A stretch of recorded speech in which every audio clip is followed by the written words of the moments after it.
man, it's Chris Alia, aka CEasy, and welcome back to the channel, welcome back to the lifestyle, welcome back to another video.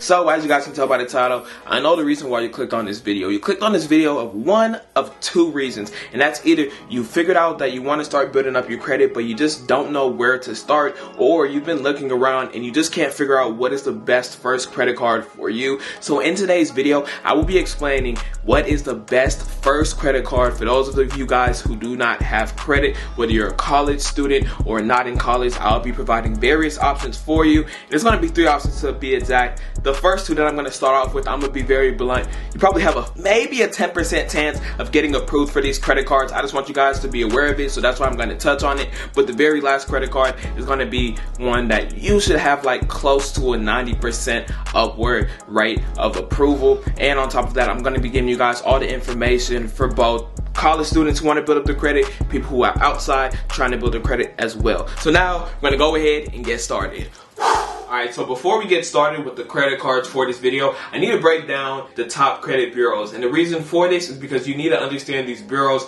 and how they will apply to the credit cards that I will be talking about later on in the video. So the first one that we're going to discuss is the FICO credit score. In my opinion, the FICO credit score is just the overall, nicer to use one. It's like the Robin Hood of the credit bureaus. It's just very easy to look at and use. So from the looks, how they lay things out, to the tools that they have, it's very easy to navigate, even from where you need to improve or what you're kind of already doing good. It's very easy, and in my opinion, this one is also way easier to build based off of my personal experiences.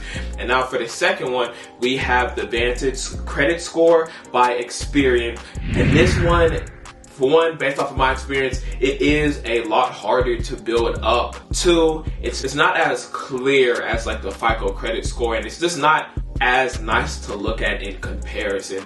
However, a lot of credit card providers look at this one more heavy than the FICO credit score, and I think because there are more factors that are within the Vantage credit score versus the FICO credit score. I think the Vantage one has a lot more depth to it, and it kind of gives you a better understanding if the person is quote unquote responsible with money. So now that you guys know these two, we're going to get straight into the very first one. So the first few credit cards that we will be taking a look at will be coming from the Chase Freedom line. I'm going to be just completely honest with you guys, and those of you who do not have a credit score or anything like that, you probably have a good 5% chance of getting this card, just because they mainly accept or approve people that have a 700 and higher Vantage credit score. However, the reason why I'm throwing this one out is for that small chance, and what you can do is that you can get pre-qualified, okay? So as you guys can see right over here, this is what the pre-qualification process looks like, and the good thing about this is that they do not do a hard inquiry. So if you were to go ahead and just apply for it,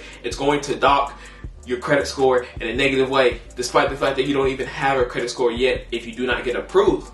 However, if you do with the soft inquiry, it doesn't really affect your credit score, so you won't be worried about, oh, it's going to negatively affect me. For some of these other cards, you won't have to go through that, and you will get a result. They're either going to tell you yes, you'll be able to get it, or no, you will not be able to get it. So now that you guys have the general idea of just the Chase Freedom lines, we're going to go on specific with the two cards that they offer. The first card that we will be taking a look at is the Chase Freedom Unlimited, and as of right now, they're running a special offer to where if you spend $500 within 3 months, they will be paying you $200. So essentially what that means is that after you spend the $500, they will be basically reimbursing you 40% of that. So you have an APR rate of 0% for your first 12 months. If you do not know what the APR rate, it's basically the interest rate that they're going to charge you for carrying a balance onto the next month. So if there was a $10 balance, outstanding balance that you weren't able to pay, they were going to charge you a certain rate. Let's say that's 2%. They're going to add a 2% on top of that each and every single month. So now we're going to talk about some of the cashback rewards that they have. So for the cashback rewards, we have 5% cashback on travel. We have 3% on dining, like at restaurants, and this does include takeout and a few delivery services that do meet the qualifications. And then it's 1.5% for all other purchases, and there are no minimum requirements for you to be able to pull out your money. So if there's $1 in rewards and you want to pull that out, you should be able to pull that out. And that's everything for the Chase Freedom Unlimited card. Now we're going to be moving on to the second card. The second card, we have this Chase Freedom Flex, and everything that I listed prior The same thing goes for this one, but there is one key difference. The only key difference is how the cashback reward system happens. So there are two exceptions. The very first thing is that it does categories. If you guys do not know what it is, it's going to be linked up right here. They allow you to earn 5% cashback within these categories up to $1,500, which if you're a person that can hit these categories, this could actually be a really good alternative for you, because now you're just going to get a bonus for shopping at places that you already shop at. However, the only downside to this is instead of getting the 1.5% that you would get in the Chase Freedom Unlimited card, you only get 1% in the Chase Freedom Flex. And I mean, the trade-off is that you get categories and you can earn up to $1,500, but you're going to get that half a percentage lower for just every other purchase. Now, the big thing for those of you guys who are just like, well, I can't figure out which one is for me, it comes down to just simply this. If you can hit these categories, this is good for you. If you can't hit the categories, what I would recommend is to go for the Freedom Unlimited, because you're going to get a 0.5% more on just regular purchases that you're normally going to be making, you know, throughout the year. So now that finishes up for Chase, and now we're going to move on to the second credit card on this list. Okay, so we have made it to our second set of credit cards, and it will be through American Express, and they use both the FICO and Vantage credit score. And something that they do very well on just their website is that they lay out the requirements for each and every single credit card, and they do a side-by-side comparison of the Vantage credit score versus the FICO credit score that you guys will need to get approved for whatever credit cards that you guys may want to go and apply for. Another thing is that you can get pre-qualified. So again, much like in Chase, you won't have to do a hard inquiry that will negatively impact your credit score, but rather you do like a soft inquiry and they'll tell you, yes, go ahead and apply, or nah, don't waste your time, don't bother. So now that you guys have like the basic understanding of American Express, you know the credit bureaus that they mainly use, we're gonna go and now start talking about a few of the cards. Okay, so now we're gonna get started with the credit cards, and they're gonna be from the Everyday credit card line. So we have the first one, which is the Blue Cash Everyday card, and as of right now they're running an offer, which is if you spend $1,000 within your first 3 months, you will get $200 cash back. And this one is worse than Chase, just because Chase, you only have to spend half of that amount to go ahead and get yourself the $200, where for American Express you have to spend twice as much to get that same reward. So I say Chase kind of has it beat there. But we're going to take a look at the cashback rewards that they have. So you get 3% cashback at US supermarkets up to $6,000. After that, it's going to decrease down to 1% for the remaining purchases. After that, you're going to get 2% cashback at US gas stations, and then 1% on everything else. They have a big emphasis for US purchases for this card. I mean, as by the name, American Express, but just know that this is going to be mainly a card for domestic use, not really international use, like if you're traveling and whatnot. This is probably not that type of card, just to be aware of. Okay, and for the second card, it is the Amex Everyday card. And for this card, they do the reward system in a different way. They use points rather than just straight dollars. And the special offer that they're running now is if you spend up to $1,000 within your first 3 months, you will get 10,000 points. In addition to this, you get 2 times the amount of points whenever you make purchases at the US supermarkets, but that's only up to $6,000, and then it just phases down to just, you know, just regular points. So instead of 2x, it's just going to be just a 1x. For everything else, you just get 1x points. However, if you make over 20 transactions within like 1 month, so this one cycle or one paying period, you will be able to get 20% more. So essentially it's going to convert to about 1.2x every single time that you make a purchase. If I made this sound a little bit too complicated, I'm just going to break it down very simple. Over here, you have double the points for supermarkets, 1 point for all purchases. Once you have over 20 transactions, you're going to be able to get 1.2x. So this is the simple way to explain what I was trying to say. For a good conversion, so for the reward, you're going to get 10,000 points, and essentially that can equate to anywhere from like $60 to $100 if it was just straight cash. However, through the reward, you should be able to get about $200 to $250 worth of rewards, whether that's through gift cards or, you know, travel, or just various rewards that they will have. So now we're going to move on to the last credit card, and that is probably going to be the one that you will probably get 99% of the time. So let's get to it. Okay, so we finally made it to our final credit cards. They will be from Discover, specifically the Discover It credit cards. And with this one, you essentially have like a 90% approval rate for, you know, college students or people with no credit score.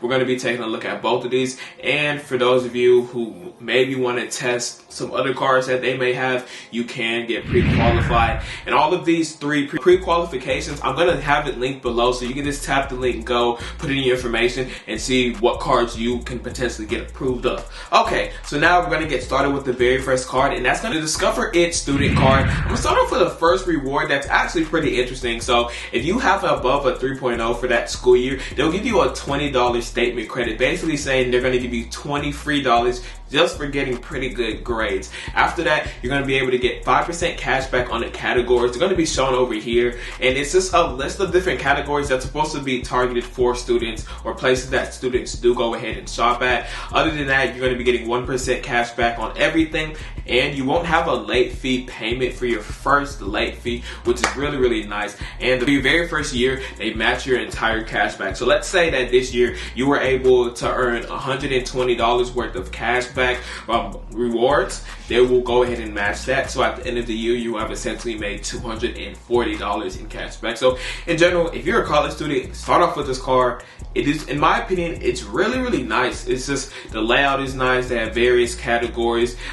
It's a real card, and you get to learn how to, you know, start building up your credit, and you get to kind of get your feet in the water for what it's like whenever you upgrade into, you know, a different or a better card with more rewards. Now we're going to be moving on to the second card, and this one is for people who aren't students and do not have credit, and that is basically going to be the Discover It secured card. And I just want to clear some things up with secured credit cards.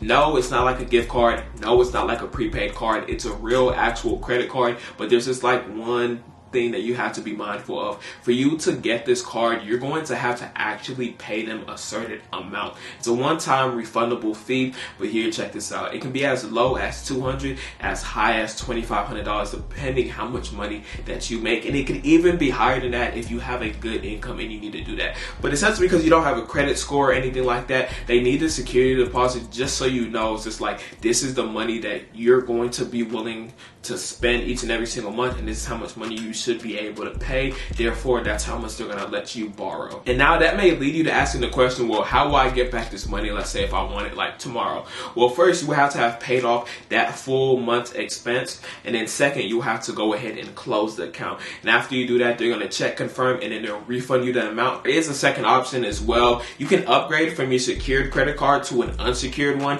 and in that process, they will refund you your original amount that you put in or the amount that you were adding into. So that's another way that you can get this money back. But the cool thing about this, the Discover It secured card, is the fact to where they actually give you rewards, and a lot of other places do not give you rewards for secured cards. You can earn 2% cash back at gas stations and restaurants up to $1,000 per month, and then for all of the other purchases that you make, you'll be getting a 1% cash back. And just like the card for the students, you will be able to get the cash back match. And I'm going to use the same example. If you were to earn $120 in cash back rewards, they're going to times that by 2 your first year, and you will end up with $240 for your cash back rewards. And basically, these are the two real options that you guys have, but I still recommend for you to go ahead and see if you pre-qualify for the other ones, because there's just like a few better rewards and they're just better benefits for some of the other cards. And lastly, I just want to touch on APR. In this video, I didn't touch on it too much because for your first year, you really don't have to worry about that. And personally, what I do, I tend to pay off my credit cards, so it won't even affect me anyways. And I would advise, if you can do that,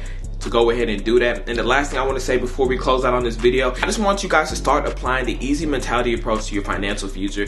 And then just ensure what the easy way or just the easy mentality is just working so hard until the things you want in life come easy. And this starts with, you know, taking control of your financial future, learning how to build your credit, learning how to invest, learning how to put yourself in a competitive position to better yourself for the future.